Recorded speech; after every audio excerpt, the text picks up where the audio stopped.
Bonjour à tous, je m'appelle Eugénie Ordonneau et aujourd'hui je vous invite à nous suivre dans cette deuxième session, ce deuxième webinaire de l'entrepreneur technophile. Donc je pense que je vais laisser la parole d'abord à Nick pour qu'il se présente et après je me présenterai après lui. Donc moi, c'est Nico. Je suis développeur depuis une vingtaine d'années. Et du coup, en tant que développeur, je suis amené à travailler régulièrement avec des entrepreneurs. Et j'ai le devoir de comprendre leurs problématiques business pour pouvoir leur apporter des solutions techniques. De la même manière que moi, j'ai ce devoir-là de comprendre leurs problématiques business, je pense qu'eux aussi ont une responsabilité à comprendre les problématiques techniques. Parce que le mieux on se comprend, le mieux on arrive à travailler ensemble, quoi. D'où l'invention de l'entrepreneur technophile. Et l'entrepreneur technophile, c'est quoi? C'est des webinars toutes les semaines où on vous présente des outils d'automatisation en no-code, en low-code, etc. Ça sera en octobre une formation plus intense sur un week-end. Voilà, voilà. Super, ben, merci Nick. Alors, moi, je suis donc Eugénie Ordonneau. Je suis freelance en web développement et en gestion de projet, plutôt tech. Donc, ce qui fait que je me suis retrouvée très souvent à parler avec des entrepreneurs et je me suis rendu compte aussi des dégâts que pouvait avoir le manque de connaissances tech. Donc, c'est ce qui m'a poussée avec Gambani et Intrafondos à développer l'entrepreneur technophile pour en fait mettre dans les mains de l'entrepreneur les clés pour pousser son entreprise au prochain niveau, à vraiment être plus efficace.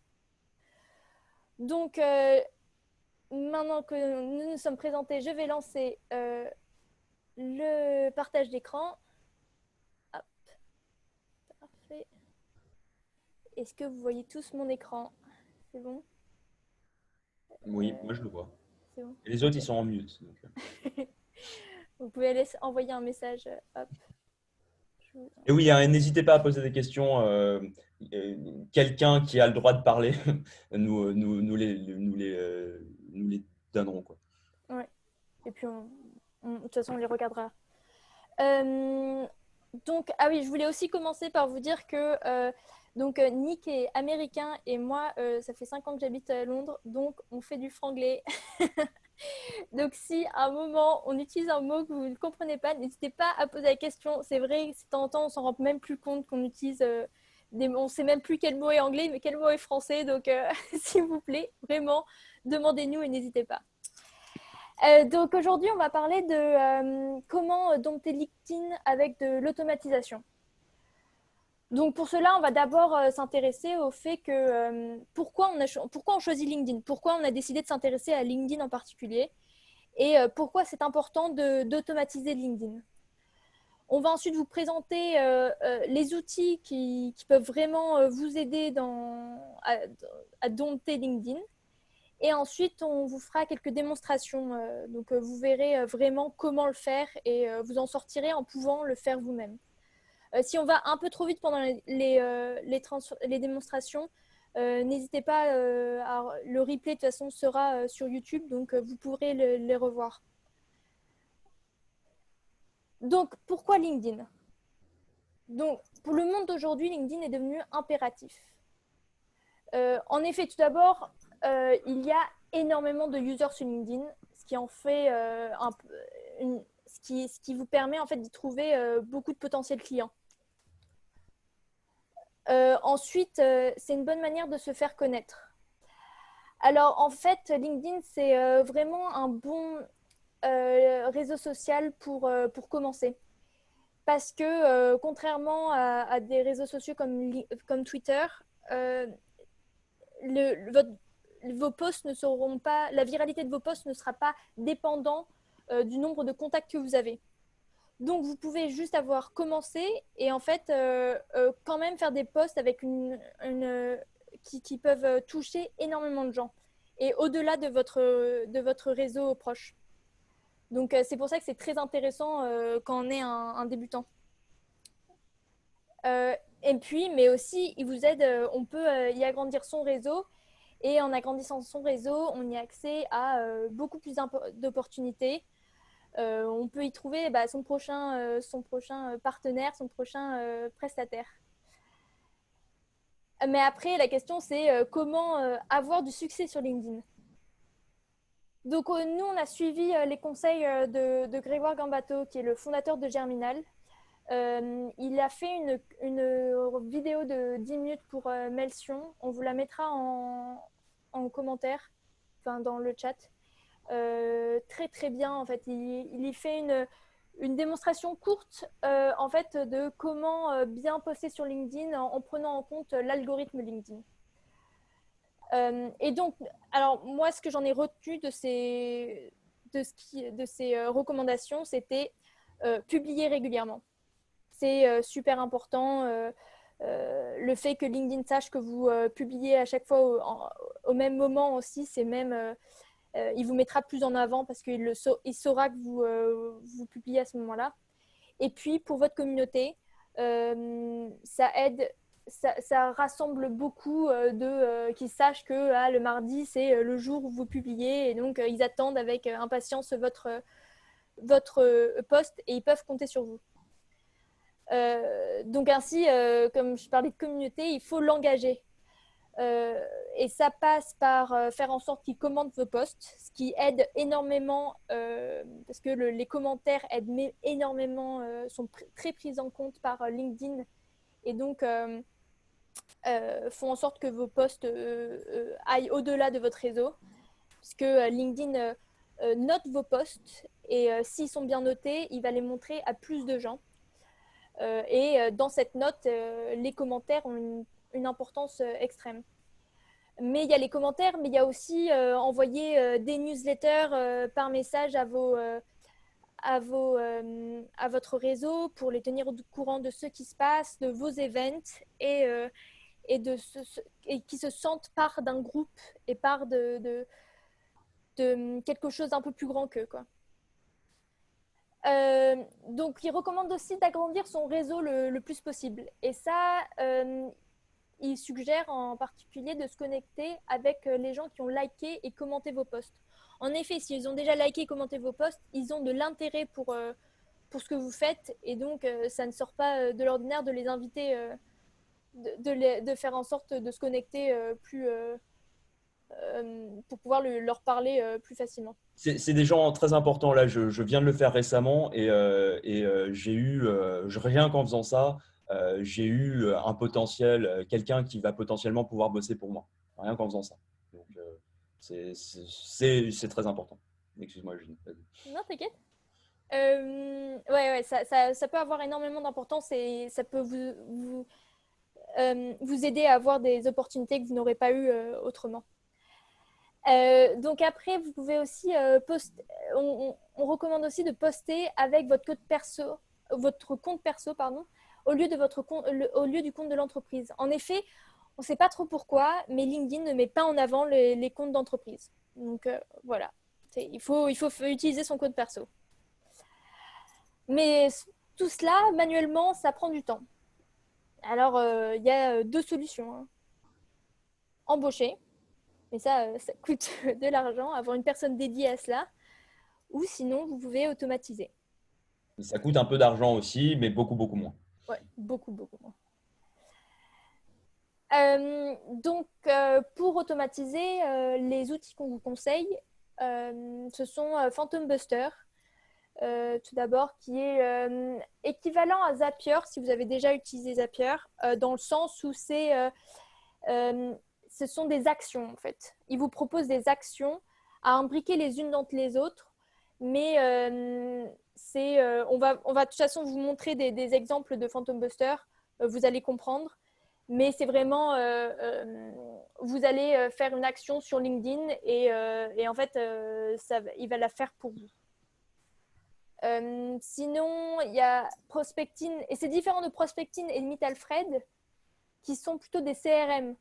Donc, ils vous encadrent bien, c'est moins tech parce que ils vous montrent vraiment toute l'information et c'est plus visuel. C'est que, d'accord, vous leur dites de faire une action, mais après, ils vous donnent le résultat de cette action. Ils vous présentent combien de gens ont répondu à vos messages, combien de gens ont dit oui à ont accepté votre demande de connexion et il y a plus, c'est plus cadré.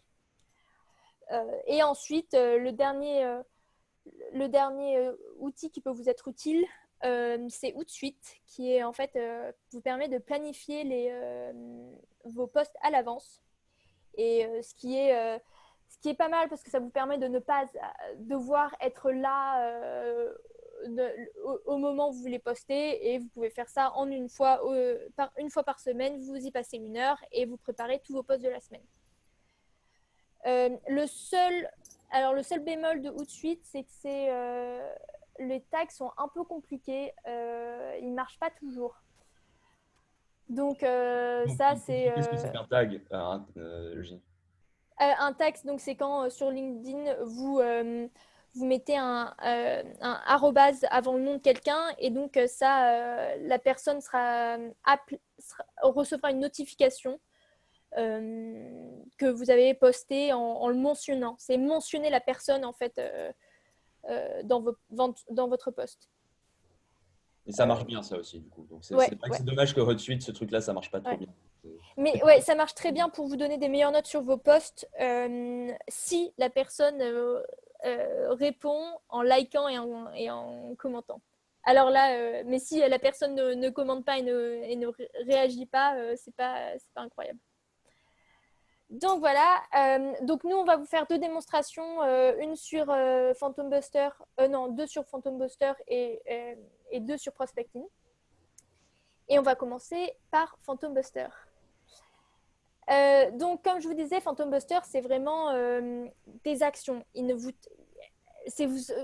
donne de l'information, il vous donne la liste d'informations que vous avez demandées, mais après c'est à vous d'en faire quelque chose. Donc, on va commencer par en fait vouloir. Donc, j'ai des posts et je veux avoir tous les profils des gens qui ont liké et qui ont commenté mes posts. Donc, pour cela, je vais commencer la vidéo. Super. Ah non, c'est la vidéo d'avant ça. Pardon. Voilà. Donc, pour cela, on va sur Phantom Buster. Après, donc on va, comme vous voyez, en fait, il y a plusieurs. Ils font pas que LinkedIn, ils font aussi d'autres réseaux sociaux. Mais nous, on va aller sur LinkedIn parce que c'est ce qui nous intéresse. On va prendre LinkedIn Activities Extractor, qui en fait permet on lui donne un profil LinkedIn et à partir de ce profil LinkedIn, il va extraire tous les posts qui ont été publiés par ce profil. Donc avant ça, on va bien sûr faire en sorte de se connecter, que Phantom Buster puisse se connecter à LinkedIn. Donc pour cela, il faut prendre l'extension, comme je suis en train de faire. Donc là, je viens d'ajouter l'extension et après ça, je dois me connecter à LinkedIn pour qu'il puisse y accéder. Donc une fois que je me suis connectée à LinkedIn, après, j'aurai plus qu'à appuyer sur le bouton Connect to LinkedIn. C'est très très facile. Donc c'est assez bien fait sur cette partie-là. Et ensuite, on va pouvoir continuer sur le temps que ça se connecte. Voilà. Et après, donc, je vais revenir sur Phantom Buster. Hop, nickel. Et je me connecte à LinkedIn. Alors après, il dit spreadsheet URL. Donc, spreadsheet, ça veut dire un Excel, en fait. Mais en particulier, ce qui marche le mieux, c'est les Google Sheets. Donc, les Excel en ligne faits par Google. Donc, il demande un Excel, mais on peut aussi mettre directement l'URL du profil que l'on veut scraper, dont on veut extraire les informations.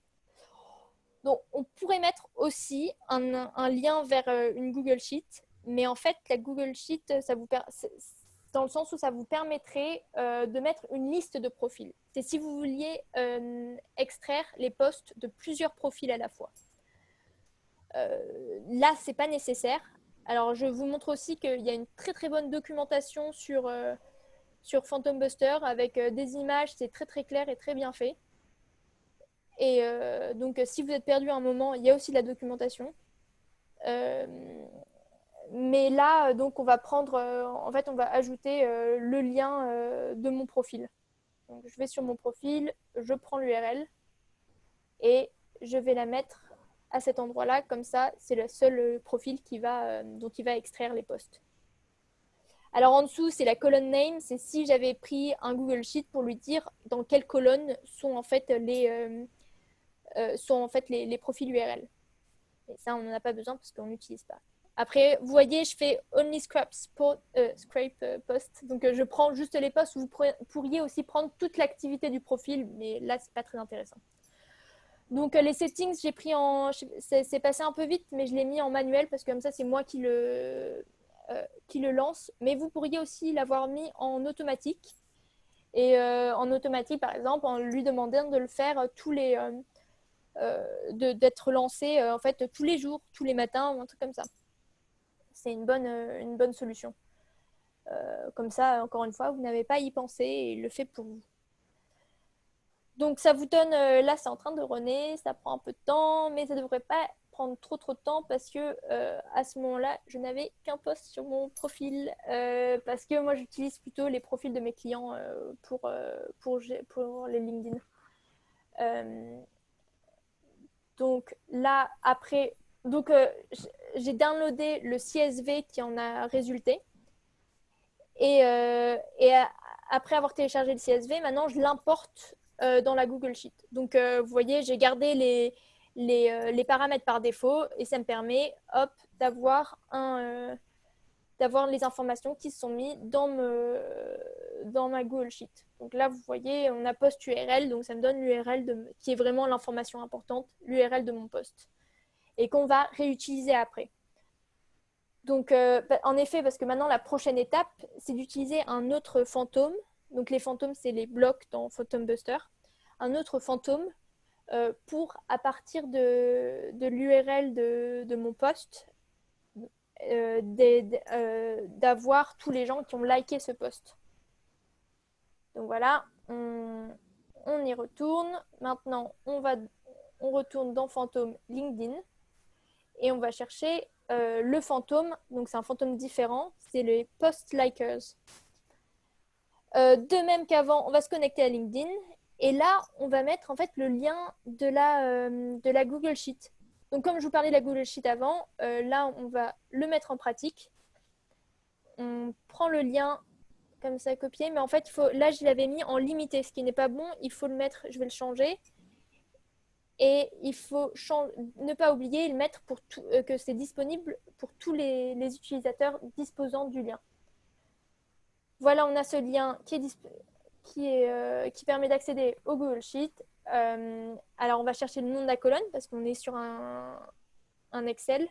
Et le nom de la colonne s'appelle post URL. On le met dans cette colonne, nickel. On save. Et encore une fois, là on fait manuellement, mais vous pourriez le mettre repeatedly, ce qui signifie juste automatiquement. Et pour décider à tous les jours, à cette heure-là, je veux que vous lanciez mon fantôme. Donc il va se connecter et en fait finalement il va aller juste à travers un post parce que j'en avais qu'un à ce moment-là, mais il y en aurait plus s'il irait à travers toute la colonne de posts. Et il va me donner tous les gens qui ont liké mon post. Donc, pour cela, on a le CSV. Maintenant, on va créer un nouveau Google Sheet pour y importer le CSV. Et après ça, c'est super. Une fois qu'on a cette information, on pourra leur envoyer, soit s'il y a des gens qui ne sont pas encore connectés avec moi, leur envoyer une invitation. Soit si des gens de mon réseau, on peut ça veut dire qu'ils sont intéressés dans ce genre de post et donc je vais leur envoyer un message sur un post lié ou sur un événement lié. Ça permet en fait d'être beaucoup plus précis dans le marketing. Donc voilà, hop, j'ouvre le fichier et là j'ai ma liste de gens qui ont liké mon post. c'est fait. Et comme ça, c'est une information super, comme je le disais, super importante avec laquelle on peut faire pas mal de choses.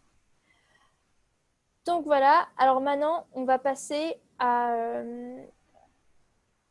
la deuxième présentation qui, cette fois, va être, qui est très similaire et beaucoup plus courte parce que je veux juste... j'ai les gens qui ont liké mon post. Maintenant, il faut que j'aimerais bien avoir les gens qui ont commenté mon post. Souvent, les gens qui ont commenté le post ont aussi liké, mais bon, après, c'est mieux d'être sûr d'avoir tout le monde plutôt que d'en louper certains. Et c'est de la même manière, donc vous voyez, on se connecte à LinkedIn et là, en fait, je vais aller chercher mon post directement parce qu'une fois, à ce moment-là, j'en avais qu'un seul. Et je vais dans post, je prends comme ça, voilà mon post, je vais aller chercher à droite parce qu'il y a le lien, c'est pour chercher le lien. Ouais, ici. Je galère un peu. Là, je fais copie du lien du post. Et grâce à ce lien, je vais le mettre là où j'avais mis en fait le lien vers la Google Sheet. On peut mettre aussi juste directement le lien de post URL, comme j'avais fait pour le lien du profil, quoi. C'est donc soit un lien LinkedIn marche, soit un lien vers une Google Sheet. Voilà, voilà, je lance et je vais avoir, ça va me permettre, comme précédemment, d'avoir toutes les informations. Alors, Phantom Buster, c'est payant à partir d'un certain moment. Je crois qu'à la limite, c'est quand on utilise la version gratuite, c'est seulement un fantôme par jour et 10 minutes par jour. Ce qui est un peu compliqué, ce qui est faisable, mais ça vaut le coup de payer un peu. Parce que 10 minutes par jour, ça veut dire qu'à chaque fois, vous ne pouvez pas garder vos fantômes, vous devez le modifier, remettre les paramètres à chaque fois, ce qui est un peu une perte de temps, quoi. Alors que si vous payez, vous avez vos 3 fantômes, là dans le cas présent, mais il y a plein d'autres fantômes qui sont très intéressants, mais vos 3 fantômes qui sont toujours là et qu'il faut juste lancer ou que vous avez déjà prévu tous les jours d'être lancé pendant 10 minutes, quoi. Donc voilà, ça me donne mon lien, comme j'avais fait la dernière fois, ça me donne la liste des commentaires. Et après, voilà, une fois qu'on a fait ça, ce qui est bien, c'est qu'on peut utiliser cette liste, en fait, pour envoyer, donc comme je vous disais, soit des messages, soit des connexions. Et là, pour cela, en fait, on vous conseille d'utiliser Prospecting. Hop. Et donc, je vais passer la parole à Nick qui va nous faire la présentation de Prospecting. Une question. Ouais. Ah, ouais. Phantom Booster, vous dites c'est payant jusqu'à quel niveau de prospect? Je sais pas bien. C'est pas de prospect, en fait, c'est juste si vous utilisez un fantôme Oui. et après, c'est que 10 minutes par jour. Vous pouvez faire pas mal en vrai, en 10 minutes par jour avec un fantôme, il y a déjà pas mal qui peuvent être faits. Mais 10 c'est. minutes, vous dites? Ouais, Ok, ok, ok. C'est le Ah, temps qui peut d'utilisation. rentrer. ok, c'est le temps d'utilisation qui est pris en compte, c'est pas le nombre d'emails générés ou de Ouais. prospects générés. D'accord. Et ce que j'ai pas suivi, c'est où le paramétrer, c'est dans quel menu de recherche, ou c'est une extension ou un plugin qu'on installe sur LinkedIn. Alors, c'est pas. C'est sur le site de Thunderbuster. Il vous suggérera il y aura un lien pour installer l'extension. Oui. Et l'extension, la seule chose qu'il fait, c'est de vous connecter, de vous connecter plus facilement à LinkedIn avec Phantom Buster. Ok, donc on va sur le site de Le site, Phantom ouais, Booster et il nous oriente vers l'extension installée c'est ça. directement. Ok. Mais après, le plus gros du boulot, là, tout ce qu'on a fait, c'était sur le site web. D'accord, ok. Tout se paramètre sur le site web, en fait. Ouais, c'est ça. Ok, Et du ça coup, marche. Mhm. on a une autre question de Dana qui nous pose la question par rapport à Podawa. J'ai regardé vite, j'ai pas encore regardé Podawa. Ça m'a l'air intéressant. C'est Euh, prospecting, c'est ça? C'est le truc? ouais, alors c'est le truc de prospecting. Tout ce que je peux dire là-dessus, c'est que prospecting, Nous, on a testé pas mal d'outils là-dessus et font bien leur taf. Donc, a priori, c'est pas mal. Mais bon, peut-être ça sera le sujet d'un prochain webinaire de l'entrepreneur technophile.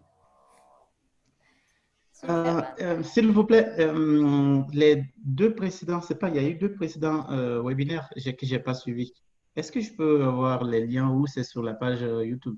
Oui, c'est sur la page YouTube, on vous enverra, je mettrai les liens dans le chat si vous voulez. Ok, ça marche. Merci. Et Véronique, je n'ai pas la réponse à ta question. La question qui est est-ce que l'extension existe seulement sur Chrome? Je ne sais pas, puisque moi j'utilise Chrome. Donc, Ouais, moi aussi. mais Je pense pas normalement, mais bon. Après, de toute façon, je crois que vous pouvez vous connecter à LinkedIn. C'est juste un petit peu plus compliqué de vous connecter à LinkedIn sans l'extension, mais c'est toujours possible. Je crois pas qu'elle est et au pire, absolument. installer Chrome, quoi. Ouais, c'est mieux. Ok, je lance la vidéo, Nick. Ouais, donne-moi une seconde en fait. Ok. Du coup, alors, un outil c'est bien, plusieurs outils c'est mieux. Donc, ce qui serait cool, c'est pour pouvoir euh, envoyer des flux d'informations d'un outil à un autre. Donc, Eugénie, vas-y, tu peux lancer la vidéo. Eugénie nous a montré. Donc, Prospecting, c'est un CRM qui est une couche qu'on va mettre au-dessus de LinkedIn. Donc, je crée une campagne dans Prospecting. Donc, c'est aussi une extension Chrome, mais comme Eugénie vous a déjà montré comment installer une extension Chrome, je ne vais pas le refaire. Donc là, comme je vous ai dit, c'est important, les gens qui like, ils font partie de votre communauté. Donc, ça serait bien de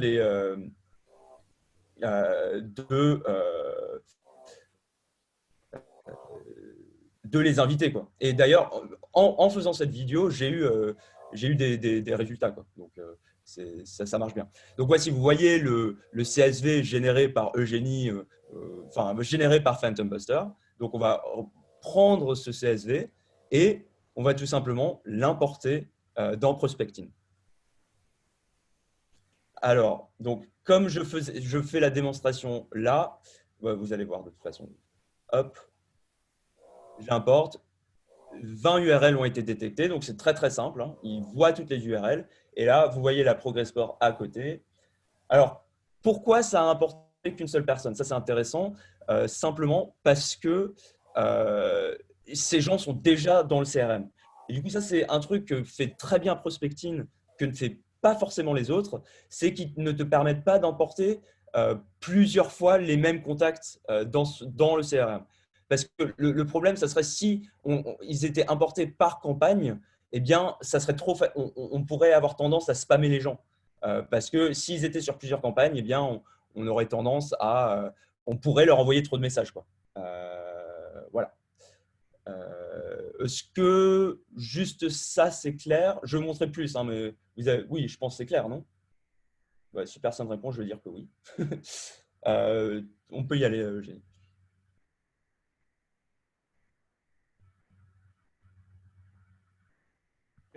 Une question? Ah, Oui, c'est gentil. Oui. oui. Là, on a exporté, comment je peux dire, le CSV qui a été créé. Mais imaginons qu'il n'existait pas, il fallait qu'on crée un CSV où on pourrait C'est générer la suite. directement. C'est la On y suite. arrive. OK. OK. J'adore. Ok. D'autres questions? Ça… Non, ok. Ah, super. Bon. Désolée, je te lance, c'est bon? Ouais. On travaille Donc, d'équipe. Hein. voilà. Donc, ok. Mon use case. Vas-y, repose en fait. Désolé. Excuse-moi. Il faut que j'explique mon use case d'abord. Donc, mon use case, c'est quoi? Donc, je suis ingénieur en informatique. Il se trouve que on n'apprend pas à l'école comment développer correctement. C'est malheureux, mais c'est comme ça.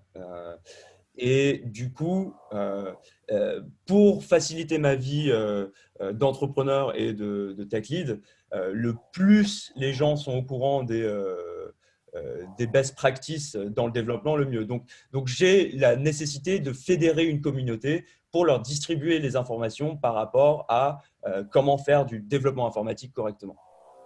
Donc, vas-y, excuse-moi, Eugénie, tu peux relancer la vidéo. T'inquiète. Donc, j'ai plein de contacts sur LinkedIn qui sont des développeurs. Donc, j'ai envie de les inviter à ma communauté. Donc, là, moi, j'utilise Sales Navigator pour faire des recherches. Ce n'est pas obligatoire, mais c'est vrai qu'assez rapidement, on va vouloir utiliser Sales Navigator parce que quand on commence à faire de l'automatisation, LinkedIn nous bloque rapidement si on ne les paye pas. Donc voilà, donc là, je fais des recherches. Voilà. Alors, c'est un peu du test and learn, hein, donc j'essaye différents trucs. Parce que la recherche, elle n'est pas parfaite, donc je suis obligé d'un peu de regarder un peu les résultats des trucs euh, pour m'assurer que ce soit en fait vraiment les gens que je veux reacher. Donc voilà, je teste plusieurs mots-clés, je teste la géographie, je teste la relationship. En même temps, je regarde à droite voir si les gens trouvés sont pertinents. Je regarde le nombre de résultats en sachant que 1000 résultats, c'est le maximum autorisé sur Sales Navigator. Voilà, voilà. Et au bout du compte, bon, bah, j'ai décidé qu'en fait, software developer, c'était très bien, ou en tout cas, c'était ce qu'il y avait de mieux. Et du coup, là, je vais utiliser l'extension. Donc voilà, j'ai cliqué sur l'extension Chrome. Alors là, je fais une faute, désolé. Hein. Je vais créer une campagne. Et là, ça ne marche pas. Donc ça, c'est peut-être du feedback à donner à Prospecting. Hop, voilà. Donc je crée la campagne Gambani Community.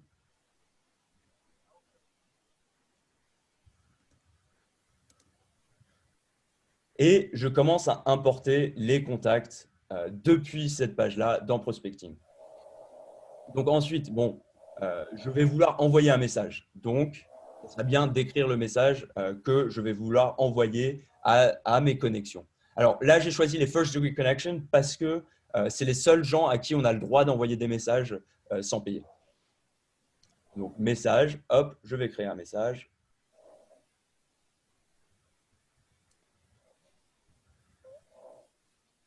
Donc là aussi, vous pouvez voir en fait que vous pouvez envoyer des messages avec Prospecting, mais aussi envoyer des connexions où vous pouvez follow ou visiter le profil de quelqu'un.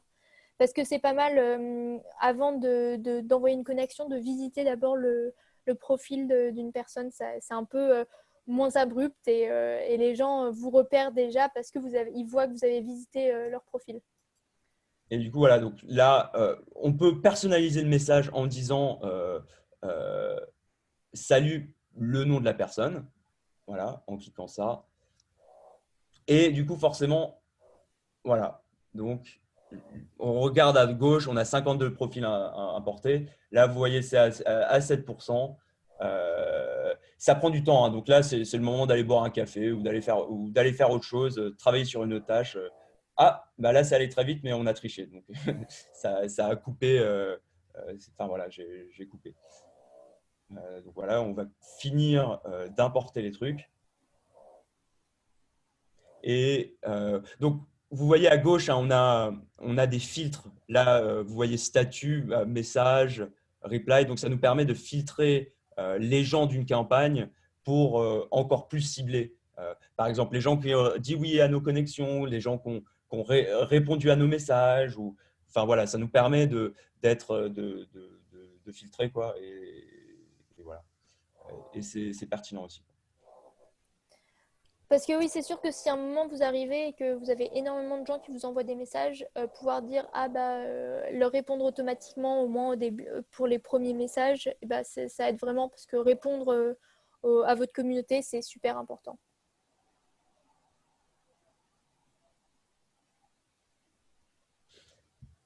Donc, voilà.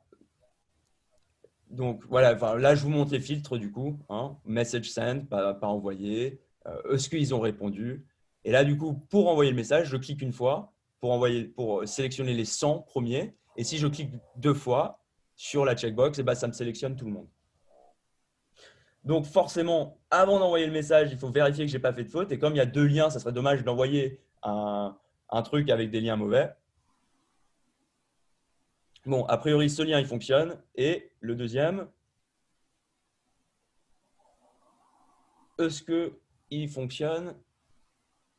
Eh ben non, ah bah zut. Ah bah heureusement que je ne l'ai pas envoyé. Heureusement que j'ai validé une dernière fois avant de l'envoyer parce que ça aurait été quand même dommage d'envoyer un truc avec une URL mauvaise à 880 personnes. Donc, je vais aller rechercher l'URL.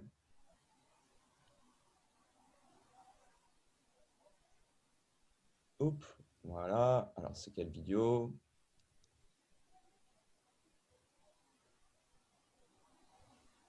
Hop, la voici.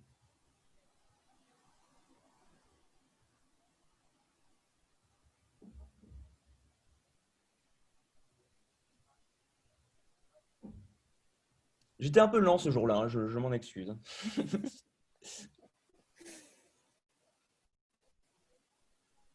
Hop, voilà, on remplace le lien.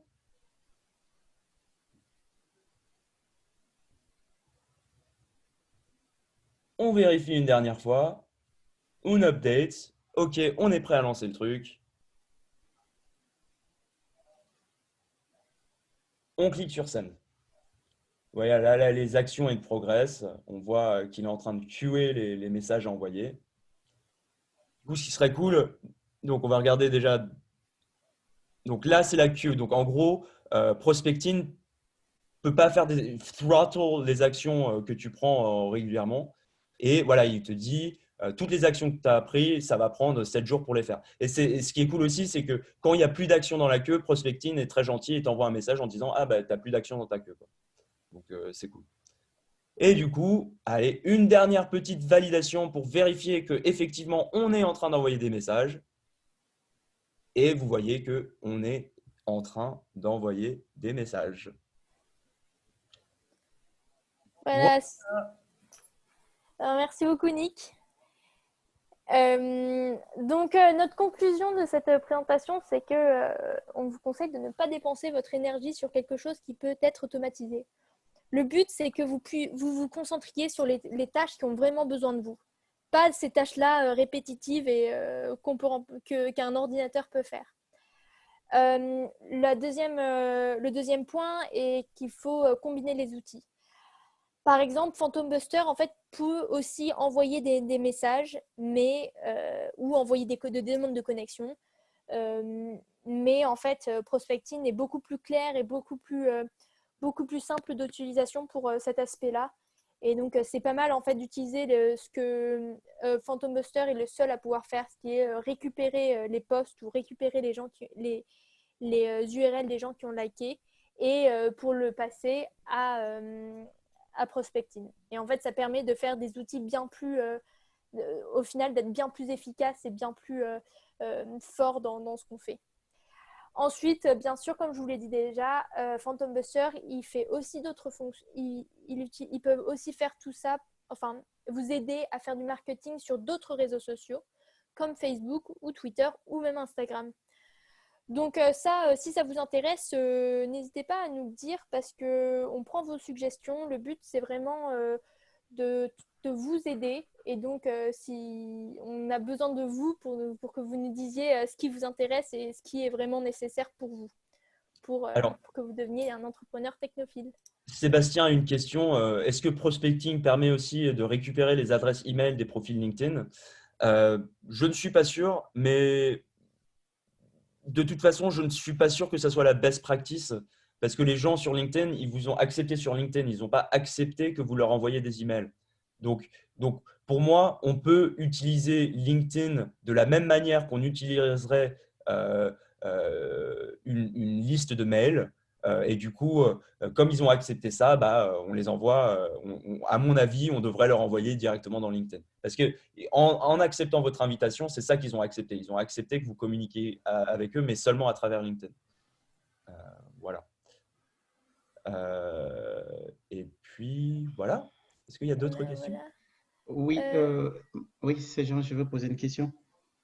Allez-y. Est-ce qu'on peut paramétrer, c'est-à-dire sur profil au fait, soit Phantom Booster ou Prospecting, à choisir que les profils par rapport au poste ou par rapport aux catégories de postes que les gens occupent, c'est-à-dire au lieu d'envoyer à tout le monde. Par exemple, moi, je veux dans la liste des profils que j'ai choisis, je cible par exemple ingénieurs, développeurs ou commerciaux seulement. Je ne sais pas. Ah, Est-ce que vous avez compris ma question? on t'a perdu, Jean, on t'a pas entendu pendant quelques secondes. En fait, imaginez que j'ai une liste en fait, de prospects que j'ai générés à travers le CSV. Est-ce que dans l'envoi du message sur prospecting, je peux paramétrer de telle sorte que je choisisse une catégorie ou des catégories de profil, genre par poste, par titre de poste? Non, ça, en fait, il faut la sectionner avant, comme Nick a fait, d'aller sur LinkedIn et de vraiment garder. Je sais pas si tu te souviens, mais il avait cherché les ingénieurs software et donc après, ça lui donnait tous les gens qui avaient ce poste-là. Ah, d'accord, tu le fais d'abord avant. Ouais, c'est ça. C'est quand tu prends c'est quand tu sélectionnes en fait la data. C'est quand tu sélectionnes la recherche que tu as fait. OK. Et du coup, l'autre truc que je vous recommande vivement, hein, c'est de regarder la vidéo de Grégoire. C'est 10 minutes et le gars, il est bon, quoi. Donc on vous l'enverra aussi avec notre demande de feedback. D'ailleurs, donc voilà. Donc nous, on veut faire ce genre de truc-là parce que l'informatique, c'est un truc incroyablement puissant et c'est de plus en plus à la portée des entrepreneurs, même au tout début. Donc, on va continuer à faire ce genre de webinaire sur plein d'outils euh, pour, euh, pour vous aider à arrêter de faire des trucs à très peu de valeur ajoutée. Et donc pour ça, on a aussi un autre webinaire la semaine prochaine sur Bubble. On avait déjà fait un premier webinaire sur Bubble et le second sera sur, si j'ai bien compris, les métriques de Bubble. Donc je crois que c'est Arthur, c'est toi qui vas faire la présentation. Tu vas en Oui, parler. c'est ça. Alors, effectivement, la semaine prochaine, on va repasser sous Bubble. Et l'idée, ça va être de voir comment rapidement on peut suivre des métriques sur son application développée sous Bubble via des outils d'analytics classiques. J'en dis pas plus, on verra la semaine prochaine. Et juste, on a eu un commentaire au début d'un participant qui disait Ouh là là, le no-code, le low-code, en gros, ça me fait peur. Bah, en vrai, je vous garantis que c'est réellement accessible à n'importe qui est ici. Donc, n'ayez pas peur du no-code et du low-code. Euh, Ça va quoi. It's not rocket science. Ouais, It really is not. c'est ça. Oui, oui, moi, c'est ce lien que je veux parce que j'ai raté au fait Bubble pour faire du low-code. Ok, Oui. bah, Ouais, j'envoie le lien là sur le. Alors, on a créé une chaîne YouTube, Mhm. l'entrepreneur technophile, et la vidéo de la présentation de la semaine dernière est accessible dessus. La vidéo de cette semaine-ci, on vous l'enverra de toute façon, et elle sera aussi également disponible sur YouTube. Et le dernier truc que je veux dire, c'est s'il vous plaît, si vous avez des idées d'outils sur lesquels vous êtes curieux, euh, euh, ou n'importe quoi, s'il vous plaît, répondez à notre email en vous demandant du feedback pour qu'on puisse nous aussi nous améliorer et nous apporter les choses qui vous intéressent le plus. OK. Merci à tous. Sven, tu avais une question, j'ai vu que tu t'es. C'était simplement pour réagir à ce que tu disais, Nicolas, sur le fait que certains pouvaient être un peu réticents à l'idée d'utiliser des outils comme ça. Et moi, je me suis mis à utiliser ce genre d'outils sans avoir vraiment de base en code. Et je vous invite aussi à contacter les personnes du chat sur ces outils parce que ils sont très accessibles et ils acceptent très facilement des rendez-vous. Des calls vidéo pour introduire les outils à nouveau. Ouais. Et voilà, c'était Ouais, ça. merci beaucoup. Ouais, bon tips. Vous avez entendu. Vous savez quoi faire maintenant. Donc, Merci beaucoup. merci Sven. Merci à tous. On arrive à la fin. On est un peu en train de déborder de notre. Désolé, on a débordé 4 minutes. Ouais. Mais j'espère que ça vous a plu et on vous envoie le replay. Donc, merci à tous d'être venus et merci à toi. Ouais. Une question qui n'a rien à voir. Est-ce que lors d'un webinaire sur le Zoom, il y a un outil pour en fait, récupérer tous les contacts des personnes, tous les contacts des personnes qui ont participé afin de les ajouter? Posez cette question-là quand vous nous donnez du feedback, quand on vous envoie la demande de feedback. Et on ne va pas avoir le temps de la traiter tout de suite. Ok, il n'y a pas de souci. Je me suis posé la question, oui. Bonne question. Oui. On Ok. y réfléchira. Ok. Merci à tous. Merci Merci. beaucoup, Jean. Au revoir. Oui. Merci à tous. Bonne Ok. journée. Bonne journée à vous.